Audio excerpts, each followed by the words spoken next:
देखिए पूरा देश उनके साथ है, सब लोग उनके साथ हैं। अब वो बहुत ही बहादुर लेडी हैं, साथी हैं हमारी। बिल्कुल खारिज हो जाएगा, कुछ नहीं है इसमें, कुछ नहीं स्टैंड में। अच्छा। एक पहली डेट पे उसको खत्म करवा देंगे। सुजीत जी, एडवोकेट निर्देश सिंह जी को गिरफ्तार किया गया, क्या कहेंगे?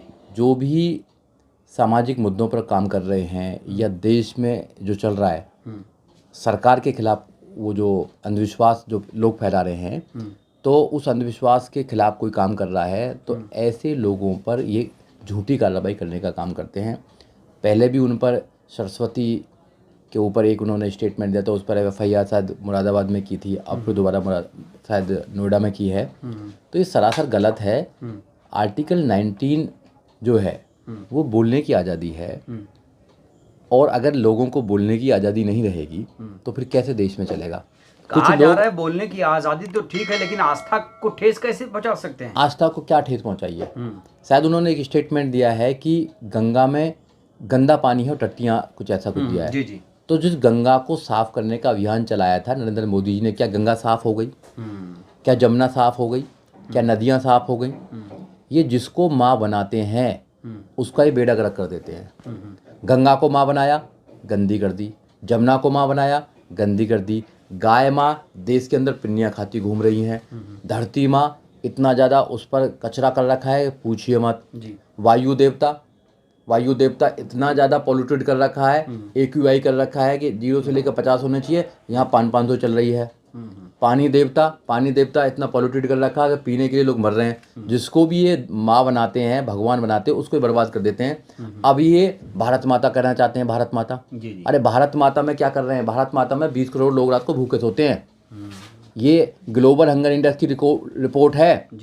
भारत माता में क्या है? जातिवाद फैलाने का काम करते हो, धर्म के पे आप नफरत फैलाने का काम करो। लेकिन जो नफरती चिंटू है वो खुशियां मना रहे हैं कि निर्देश को गिरफ्तार कर लिया गया, और सोशल मीडिया पर इसको लेकर एक जश्न का माहौल है।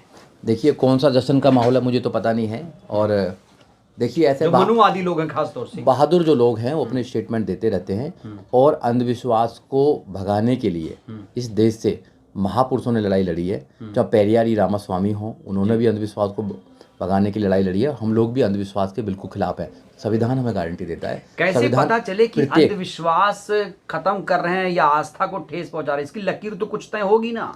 देखिए अगर कोई व्यक्ति ये कह रहा है गोबर खाने से बच्चा पैदा होगा, गोबर में से कुछ निकाल के खाओगे तो लड़का होगा, ये अंधविश्वास नहीं है क्या? साइंस कहाँ चलेगी? अच्छा। पर्ची निकाल कर तुम्हारे जन्म निकाल रहा है, तुम्हारे बारे में बता रहा है, तो अब पर्ची क्यों नहीं निकाली उसने? भगदड़ मच गई, इतने लोग मर गए, तो ये अंधविश्वास नहीं है क्या? अंधविश्वास दिखाई देता है ना आपको। शिक्षा की देवी फूले जी को बताया, सरस्वती को नहीं बताया। शिक्षा की देवी फूलन ही हुई है, ये ना, सावित्रीबाई फूले ही है। शिक्षा की देवी सरस्वती नहीं है, सावित्रीबाई फूले ही है। हम सावित्रीबाई फूले जी को मानते हैं, कोई जिसको मानता माने।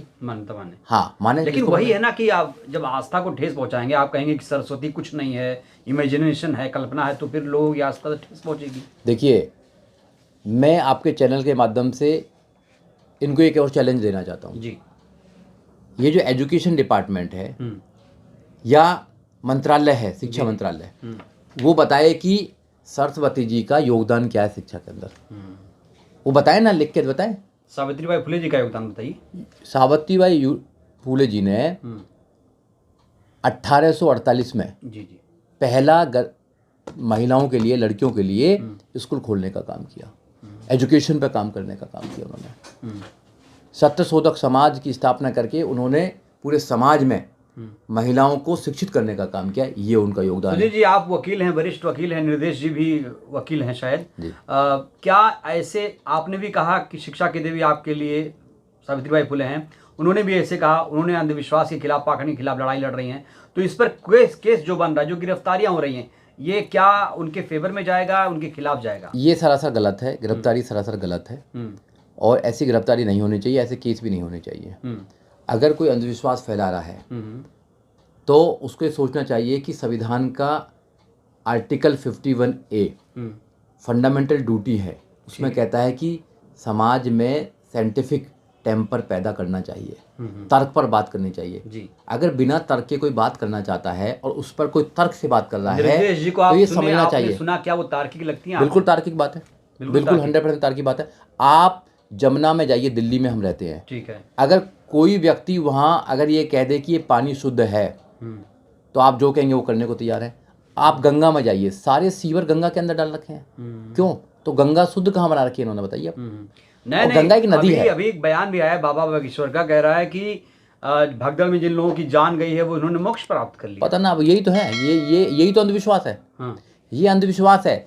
जो मोक्ष है जी। या जो स्वर्ग नरक है वो किसी ने देखा ही नहीं है। अगर स्वर्ग कहीं होता तो सबसे पहले ये लोग ही जाते। तुम्हें रास्ता क्यों बताते उसका? जिन लोगों ने तुम्हें कभी एजुकेशन नहीं दी, जिन लोगों ने तुम्हें लड़ने का अधिकार नहीं दिया, जिन लोगों ने तुम्हें पढ़ने का अधिकार नहीं दिया, वो लोग तुम्हें स्वर्ग भेजेंगे और ये स्वर्ग का रास्ता तुम्हें सब बता रहे हैं। अगर ऐसी कोई चीज होती तो वैज्ञानिक उसको ढूंढते। तो भाई तुमको जाना तुम जाओ ना। हम अपने लोगों से कह रहे हैं कि नहीं, आप बाबा साहब डॉक्टर अम्बेडकर के रास्ते पर चलो। तो इनको दुख क्या हो रहा है भाई? तुम अगर अपने लोगों को समझाने का काम कर रहे हैं तो हम अपने लोगों को समझाने का काम कर रहे हैं। हम अपने भाइयों को नहीं समझाएं क्या? अपने भाइयों को गुलाम बनने से रोके ना क्या?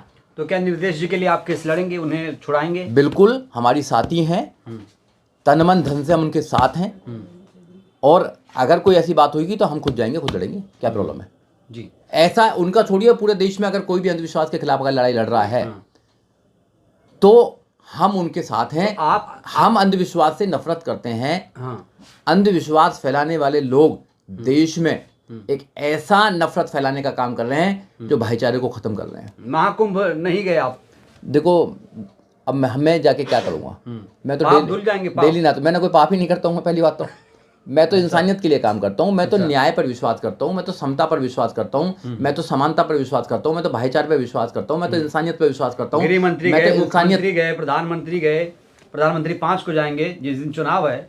हाँ, तो उनको सोचना चाहिए कि सरकारें धर्म को बढ़ाने के लिए नहीं बनती हैं। सरकारें लोगों के उद्धार के लिए बनती हैं, एजुकेशन सिस्टम को दुरुस्त करने के लिए बनती हैं, नौजवानों को रोजगार देने के लिए बनती हैं, नौजवानों पर लाठी बरसाने के लिए बनती हैं, लॉ एंड ऑर्डर को सही करने के लिए बनती हैं। देश के अंदर न्यायालयों में 5 करोड़ से ज़्यादा केस पड़े हुए हैं, उनका कोई कुछ नहीं देख रहा है। लोग भूखे मर रहे हैं देश के अंदर, मगर लोगों को कोई चिंता नहीं है। लोगों पर रोजगार नहीं है पर कोई चिंता नहीं है। तो हिंदू धर्म के पीछे क्यों पड़े हैं ये? हिंदू मुसलमान के पीछे, मनुवादी लोग क्यों पीछे पड़े हैं? सोशल मीडिया आपने खंगाला होगा, देखा होगा आपने, बड़ी नफरत फैलाई जा रही है। देखिए, ऐसा है, ये नफरत वाले लोग हैं। और मैं तो ये जानता हूँ अभी कि भाई जितने भी धर्म हैं सब लोग अलग अलग धर्मों के मानने वाले लोग हैं। वो दूसरे धर्मों से अगर नफरत करेंगे और केवल यही चाहेंगे कि एक ही धर्म देश में आओ तो भाई लफड़ा तो होगा ही होगा। अच्छा। ये देश जो है डाइवर्सिटी वाला देश है। इस देश में अलग अलग रंग हैं, अलग अलग लैंग्वेज हैं। आप लोग हिंदुओं की आस्था के साथ क्यों लगातार छेड़छाड़? कोई आस्था के साथ नहीं कर रहे हैं हम तो अपने भाइयों को समझा रहे हैं। अच्छा। बाबा साहब डॉक्टर अम्बेडकर समझा के गए हमको। बाबा साहब डॉक्टर अम्बेडकर ने 14 अक्टूबर 1956 को कहा कि आज से बाद मैं हिंदू नहीं हूं, मैं बुद्धिस्ट हूं। हम लोग बुद्धिस्ट हैं। हम तो अपने लोगों को कह रहे हैं कि आप बुद्धिस्ट बनो, बाबा साहब की बात मानो। बाबा साहब डॉक्टर अम्बेडकर ने जो रास्ता हमको दिया हम तो उस पर रास्ते पे चल रहे हैं।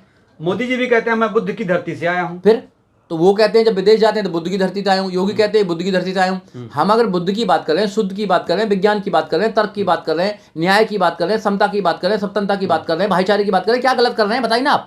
हम नफरत कहाँ फैला रहे हैं? हमने तो नहीं बोला किसी को कि नफरत फैलाइए।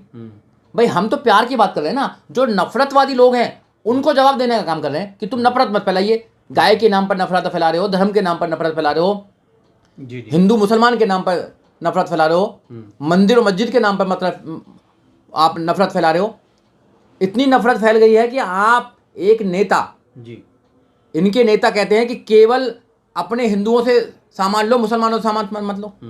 भैया इतनी नफरत ले जा कहाँ जाओगे? हिंदू कौन है? हिंदू है कौन? देखिए, हिंदू नाम की कोई चीज नहीं है, ना कोई धर्म है। सुप्रीम कोर्ट ने क्लियर कर गया है कि हिंदू नाम की कोई चीज नहीं है। हिंदू सनातन आ गया है। हाँ, सनातन आ गया। सनातन में होंगे, सनातन में हुआ जो सत्य है। अब क्या सनातन है हमको तो ये पता नहीं है। देखिए, ये देश संविधान से चलता है जी। इस देश को संविधान से चलने दीजिए। आपको ये भी पता है कि जो महाकुंभ है वहां पर एक संविधान, हिंदू राष्ट्र का संविधान तैयार हो गया है 12 महीने 12 दिन में, और अब वो आने वाला है देश के सामने। ये कुछ भी कर लें, ये कुछ भी कर लें, क्या भारत के संविधान में जो फंडामेंटल राइट्स हैं क्या उनको ख़त्म करेंगे? बताएं। क्या केवल एक समाज के लोगों को एजुकेशन मिलेगी? क्या एक समाज के लोग ही बिजनेस कर पाएंगे? क्या इस देश के बहुजनों को, इस देश के मूल बड़ा निवासियों सवाल को ये है खत्म कर सुजीत देंगे? जी, क्या मुसलमानों को इस देश से भगा देंगे? क्या ये सरकार- नफरत फैलाने वाले लोग हैं। अब लोग समझ चुके हैं, नौजवान समझ चुके हैं, इनकी नफरत में नहीं आने वाले हैं। आप अगर बुद्ध राष्ट्र का संविधान तैयार करेंगे तो आपके खिलाफ क्या कार्रवाई होगी? बिल्कुल होगी, 100% हो जाएगी। तो इनके खिलाफ क्यों नहीं हो रही है? अभी सरकार चल रही है इनकी, कौन करेगा? ये इनकी मौत करने वाले। सहमति है क्या गृह मंत्री, मुख्यमंत्री, प्रधानमंत्री? देखिए, ये लोग जो हैं धर्म के नाम पर ही इस देश में अपनी सत्ता को स्थापित करना चाहते हैं। हम लोग बाबा साहब डॉक्टर अम्बेडकर के संविधान को मानते हैं, कानून के मानने वाले लोग हैं। संविधान सबको बराबर का अधिकार देता है, संविधान सबको आज़ादी देता है, संविधान सबको शिक्षा का अधिकार देता है, सबको क्वालिटी लाइफ जीने का अधिकार देता है। संविधान से बड़ा इस देश में कुछ नहीं है। सारे डिपार्टमेंट्स, प्रधानमंत्री, राष्ट्रपति, सारे मुख्यमंत्री सब संविधान की शपथ लेते हैं और संविधान के द्वारा इस देश को चलाने का काम करते हैं। चलिए, वो अफसोस की बात यह है कि सवाल- वो चलाते नहीं हैं। अगर संविधान को खत्म करने की बात करेंगे तो देश में फिर दोबारा मनुस्मृति लागू करने की बात करेंगे। उस मनुस्मृति के अकॉर्डिंग दलितों को, शूद्रों को, ओबीसीओं को पढ़ने का अधिकार नहीं है। तो कौन तैयार है बताओगे? महिलाओं तुम्हारे को बच्चे ना पढ़े, महिलाओं को भी। आप पूछ लो, सर्वे कर लो ना कि अगर यहाँ मनुस्मृति हिंदू राष्ट्र बनेगा तो किसी को पढ़ने का अधिकार नहीं होगा उनके अकॉर्डिंग। तो फिर तुम अपने बच्चों को पढ़ाओगे नहीं पढ़ाओगे? कितने लोग तैयार हैं? जो लोग इनके झंडे को उठाकर घूम रहे हैं उनसे पूछ लेना। आप केवल गुलाम रहोगे। तो भाई, इनके शंकराचार्य कहते हैं कि हिंदू धर्म की रीढ़ की हड्डी है जातिवादी, जातिवाद। और हम ये कहते हैं कि देश में से जातिवाद खत्म होना चाहिए, जाति विहीन देश होना चाहिए, कास्टलेस सोसाइटी होनी चाहिए, जब तो देश महान बनेगा। अगर खेत ऊंचा नीचा रहेगा तो अच्छी पैदावार नहीं हो पाएगी, और खेत को समतल कर दिया जाएगा, सबको बराबर कर दिया जाएगा खेत को, तो अच्छी पैदावार होगी, अच्छा देश बनेगा, देश महान बनेगा। बिल्कुल। आखिरी सवाल अब निर्देश जी से। आपने हालांकि बात फोन किया, अभी क्या कहना चाहते हैं उनसे, कैसे उनको सांत्वना देंगे? देखिए, पूरा देश उनके साथ है, सब लोग उनके साथ हैं। अब वो बहुत ही बहादुर लेडी हैं, साथी हैं हमारी, तो वो ऐसी छोटी मोटी एफआईआर से डरने वाली नहीं है। वो भीम की डरना चाहिए कि नहीं उन्हें? नहीं, मतलब इन्हें भीम की बेटी हैं। अच्छा। कानून की मानने वाली हैं, कानून की जानने वाली हैं, एडवोकेट्स हैं। यानी उन्होंने कानून का कोई उल्लंघन नहीं किया? कोई उल्लंघन नहीं किया है। अपनी बात कहना, तर्कपूर्ण कहना। जो लोग अंधविश्वास फैला रहे हैं वो कानून को तोड़ रहे हैं। तो कोर्ट में ये केस मगर उनके खिलाफ तो कुछ नहीं होता, बिल्कुल खारिज हो जाएगा। कुछ नहीं है इसके, कुछ नहीं स्टैंड में। एक पहली डेट पे उसको खत्म करवा देंगे। हाँ, कुछ नहीं है ऐसे केसों में। क्या केस में ऐसे में? आप जाइए ना, जो उन्होंने कहा वो सच्चाई है। तो खामखा की बात है और कुछ नहीं है। लोगों का मनोबल तोड़ने की बात कर रहे हैं। तो इतने कितने झूठे केस हैं जो देश के अंदर अदालतों में पड़े हुए हैं। लोग जेल तो नहीं जाएंगे ना? नहीं, मतलब ही नहीं, क्यों जाएंगे जेल? हाँ, और अगर हमारे लोग जेल से क्यों डरते हैं भाई जाने से? ठीक है, जेल भी तो इंसानों के लिए बनी हुई है ना। हमारे लोग दिल्ली में ऐसी दिल्ली की बात कर रहा हूँ, दिल्ली में रहता हूँ। दिल्ली में ऐसी जगह है जो नरकीय जिंदगी जी रहे हैं, जेल से भी बुरी जिंदगी है। आप बताओ, आपके अधिकारों को मारा जा रहा है, आप बोलेंगे भी नहीं। जवान पे दही लगा के बैठे हैं तो भैया आपके सारे बच्चों के अधिकार छीने जाएंगे। मैं देश के बहुजन समाज के नौजवानों से कहना चाहता हूं, बोलना सीखिए, अपनी बात रखना सीखिए, गलत के खिलाफ लड़ाई करना सीखिए। अगर आप गलत के खिलाफ नहीं बोलेंगे तो आपके सारे अधिकारों को मारा जाएगा। अरे भाई, अपने अधिकारों को तो बचा लीजिए जो बाबा साहब डॉक्टर अम्बेडकर ने दिए हैं, जो तुम्हारे पूर्वजों ने तुमको दे गए, उस विरासत को तो बचाइए। उसको बचाने के लिए काम भी नहीं कर रहे हैं। अगर निर्देश जैसी जो एक बहादुर साथी हैं, अगर वो अपने अधिकारों को बचाने की बात करनी है, जागरूक करने की बात करनी है, तो वो उनको सम्मान देना चाहिए। ऐसी महिलाओं के साथ में सपोर्ट करना चाहिए। चलिए, शुक्रिया।